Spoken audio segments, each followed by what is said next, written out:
Propose de parler corset et bas à couture, deux accessoires que l'on croyait a priori disparus et qui apparemment opèrent un retour en force.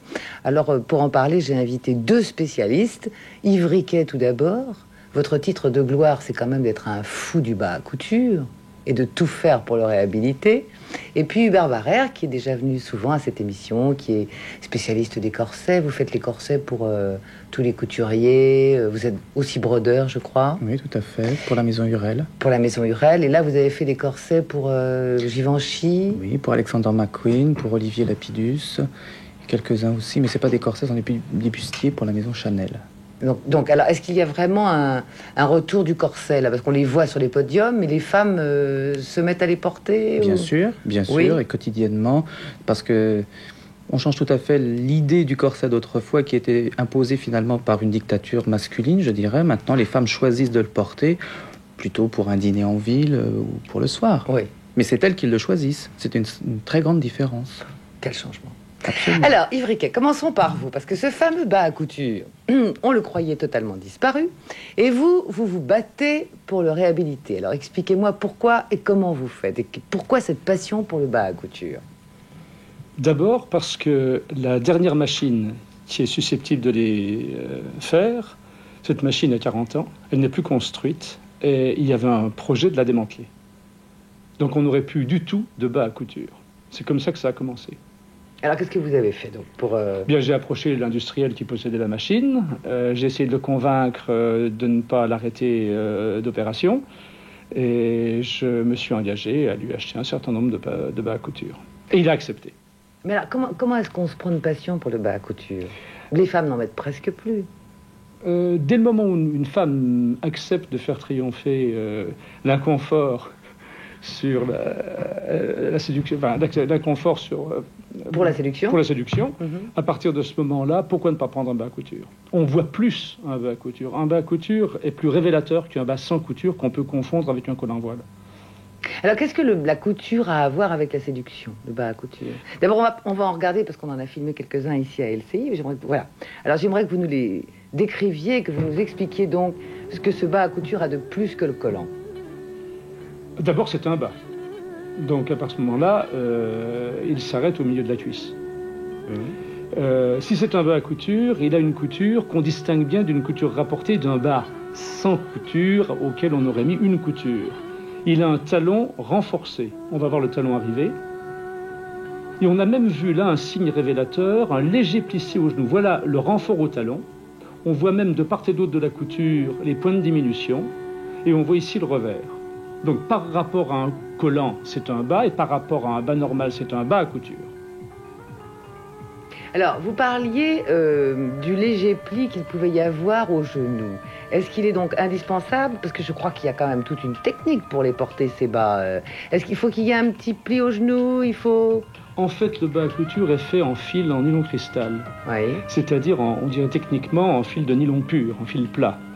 À partir de ce moment-là, il y a une transparence très particulière. L'inconvénient, c'est que les fils modernes, dits texturés, collent mieux à la peau. C'est pour ça que ce bas est diminué. Il est tricoté à plat et le mouvement de la cuisse, du genou et de la cheville sont rattrapés par des diminutions comme pour un tricot. En anglais, on dit « fully fashion seam stockings ». Oui. Mais alors, quelle est l'importance donc de ce plissement? Qu'est-ce que ça provoque chez celui qui le regarde? C'est ça que je voudrais savoir. Vous avez l'air d'y tenir. Oui, une déclaration d'intention. Mais encore... C'est-à-dire que dès le moment où on a un bas à couture, un bas à couture est plus facile à déceler par rapport à un collant à couture qu'un bas normal par rapport à un collant. À partir de ce moment-là, on va rechercher s'il s'agit vraiment d'un bas, mais on le voit vite. Et ce léger plissé le permet à la cheville et au genou. Alors quand vous dites déclaration d'intention, ça veut dire quoi? Ça veut dire qu'on ne met pas un bas d'une manière anodine. Ça veut dire qu'on le porte avec une intention de séduire. Et si on veut que cette intention soit encore plus clairement exprimée, on prend un bas à couture. Quelle beauté. Hubert Barrère, vous êtes... Il y a plein de poésie. Une poésie un peu érotique, mais une poésie. Voilà, c'est ça. Alors, est-ce que dans ce domaine, les fétichistes vous aident dans ce maintien du bas à couture? Est-ce que vous pensez qu'ils peuvent aider à ce qu'il Est-ce qu'il soit toujours vendu? Non, je ne m'inquiète pas de savoir l'usage. Il y a deux usages, vous le dites très justement. Il y a certainement les nostalgiques du bas à couture. Et puis, il y a certaines personnes qui veulent opter pour un changement et qui le trouvent dans le passé, dans un bas qui change des autres et qui est un bas à couture. Alors aujourd'hui, est-ce que vous savez combien de femmes en portent encore? À l'heure actuelle, on a quelques chiffres. Et la séparation devrait se faire entre le collant et le bas, ensuite le bas jarretière et le bas jartel. Et dans le bas jartel, le bas avec et sans couture. Très rapidement, plus de 200 millions de collants, 10 millions de paires de bas. 8 millions de ces bas sont des bas jarretières qui tiennent tout seuls. 2 millions seulement sont des bas à jartel. Et sur ces 2 millions de paires de bas à jartel, il y a une vingtaine de milliers de paires à couture. Alors je pense que être vraiment puriste, ce bas doit se porter avec des jartelles. Le bas qui tient tout seul, ça doit être une horreur pour vous. Pas tout à fait. Ça mène à la jartelle. On y arrive? On y arrive, oui. Alors, quel est l'idéal pour les porter, ces bas? C'est le sertail. C'est le sertail. Ah, c'est le sertail. Oui, parce que le porte-jartel, c'est... Le porte-jartel est généralement moins soigné dans sa confection que le sertail. Le sertail tient mieux à la taille. Dans une certaine mesure, il peut aussi améliorer un peu la silhouette. Et très certainement, il permet de tirer les bas de manière plus sûre. Alors, ce défilé que nous voyons en ce moment, Hubert, Oui. j'aimerais que vous nous en parliez. Vous l'avez là dans votre rétroviseur. Le défilé Thierry Mugler. Voilà. Alors, est-ce que... Donc, Thierry Mugler, c'est une silhouette pour vous importante, Yves Riquet? La silhouette? Oui. Oui. Alors, dites-nous en quoi est-ce qu'elle est importante et en quoi est-ce qu'elle va avec le bas à jartel, cette silhouette? J'attends qu'un bas arrive. Derrière arrive une dame, un tailleur apparemment strict, une jupe fendue et le clin d'œil d'une jartelle qui apparaît. Donc c'est le contraste entre la rigueur de la tenue et puis le clin d'œil de la jartelle. Alors la silhouette qui va avec le bas jartel, c'est la taille serrée. C'est type Mugler, m'avez-vous dit? Oui, c'est très féminin. Donc il est vrai que Thierry Mugler accentue la taille, féminise la silhouette, donc ça va particulièrement bien. Alors vous, Barbara Herlé, donc les dernières nouveautés en matière de corset, que j'aimerais bien que vous nous racontiez. Alors, c'est un peu difficile parce qu'il y a tout un tas de courants concernant le corset, suivant tout simplement l'inspiration des créateurs qui les utilisent. Alors que quand c'est Christian Lacroix, c'est beaucoup plus, je dirais, baroque, bien que cette année, il ait fait une collection que je trouve beaucoup plus épurée, qui va beaucoup plus dans le style plus que l'ornement. Mais cela étant, ça reste malgré tout une référence baroque, je trouve.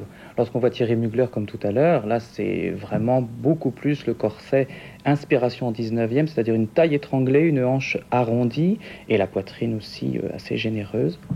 Et puis, il y a les Anglais, alors, il y a Alexander McQueen et puis John Galliano.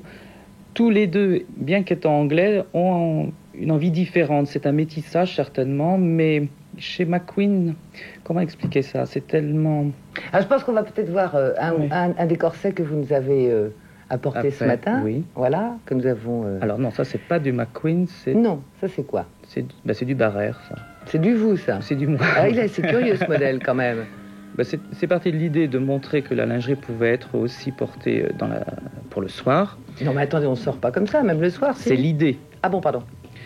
Moi, je serais ravi qu'une jeune femme veuille sortir avec. Ouais, moi, oui. Non, c'était plus pour la démonstration. Et là, c'était l'idée de montrer qu'un corset qui est en dessous modifie évidemment la silhouette, mais en donnant une idée de transparence, puisque le corset est de couleur chair, et par-dessus, il y a une mousseline fumée, et qui est brodée de petites perles et de petits tubes qui donnent une impression de sucre, de glace également.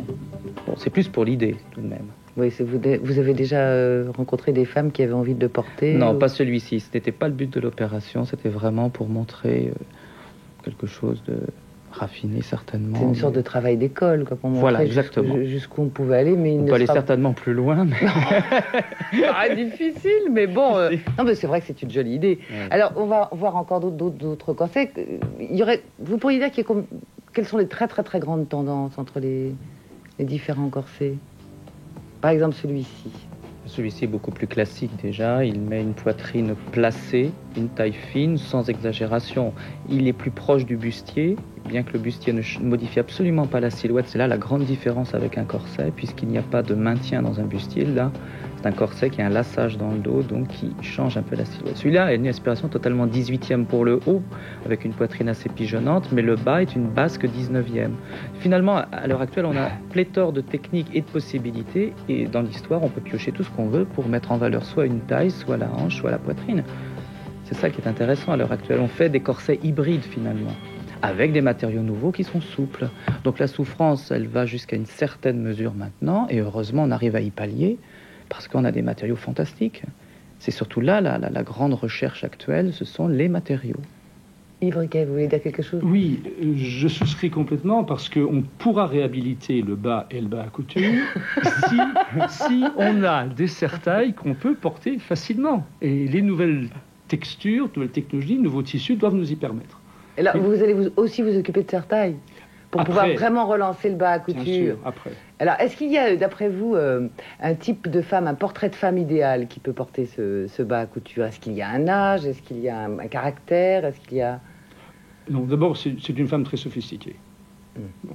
Et généralement, c'est une femme après 35 ans. Dans mon idée, c'est ça. Une femme très sophistiquée après 35 ans. Et alors, quand on porte un bas à couture, est-ce qu'il y a une certaine façon de marcher? Elle tient du fait que, on a nécessairement une chaussure à talons assez hauts. On est consciente qu'on porte un bas. On ne peut pas tout se permettre. Et on est consciente qu'on a un bas à couture. Il faut encore avoir à la mémoire un peu la couture, qui doit rester rectiligne. Donc ça conditionne un peu l'attention qu'on porte à ces trois éléments, fait qu'on marche un peu différemment. C'est tout un raffinement. Oui. Mais quand vous dites après 35 ans, peut-être que vous allez convaincre d'autres jeunes filles, peut-être que ça va leur paraître assez gai de porter des bas à couture. Vous le déconseilleriez à une jeune fille? Non, mais il faudrait les rendre plus amusants dans la couleur. C'est là, il faudrait jouer sur la couleur, dédramatiser le noir. Je verrais très bien une jeune mariée en bas à couture, blanc. Et à ce moment-là, trouver des teintes pêche, rose, pour le faire porter par des jeunes filles. Alors, Hubert, ce que nous voyons là, dans notre rétroviseur, c'est pas un rétroviseur d'ailleurs, mais... Thierry Mugler. Là, c'est fascinant, il y a tout un jeu de transparence, une subtilité. Il y a même le chapeau qui a un côté plutôt masculin et qui est complètement détourné par la féminité des mousselines et des crêpes georgettes peut-être. Je trouve que c'est une femme fatale qui est fragile en même temps. Parce qu'on peut s'imaginer qu'une femme fatale, c'est une, entre guillemets, dévoreuse. Mais pas du tout, là. Avec toute cette subtilité de voile, ça lui donne une poésie qui la rend presque beaucoup plus accessible, je trouve, en tous les cas. Vous ressentez une nouvelle envie chez les femmes de porter le corset aujourd'hui, même chez des jeunes femmes? Je crois que c'est une envie générale de revenir à la féminité. Quand on voit les collections couture de cette saison, qui ont été d'ailleurs fabuleuses, il y a un retour évident à la féminité, qui ne veut pas dire beaucoup d'ornements, mais qui veut dire surtout revenir à l'essence même des femmes, c'est-à-dire peut-être la mise en valeur de leur corps, et avec beaucoup plus de simplicité qu'on a pu le voir. Alors là, c'est le corset pour Alexander McQueen. Alors vous voyez, quand je vous disais tout à l'heure, c'était un peu particulier. Alors lui, celui-là, les manches sont prodigieuses. Bon, là, Alexander voulait quelque chose d'un petit peu comme une armure, un caparaçon finalement, et voilà ce que nous avons pu faire pour lui. Et c'est absolument fascinant de travailler avec Alexander. Il sait exactement ce qu'il veut, il sait communiquer sa passion. Je trouve que c'est un garçon qui mérite vraiment d'être beaucoup plus reconnu. Ah, monsieur, il est en train de l'être, parce que son défilé était quand même un succès. Et les clientes achètent énormément chez Givenchy depuis qu'il y est. Il va être content de toute la publicité. Il fait pas de Je ne fais pas de publicité parce que je l'aime beaucoup et je trouve que c'est mérité. Mais je vous remercie en tout cas tous les deux d'être venus nous parler et d'essayer de relancer ces deux accessoires de la féminité que sont le corset pour Hubert Barrère et le bas à couture pour Yves Riquet. Merci à vous deux. Merci beaucoup. Et dans un instant, le journal.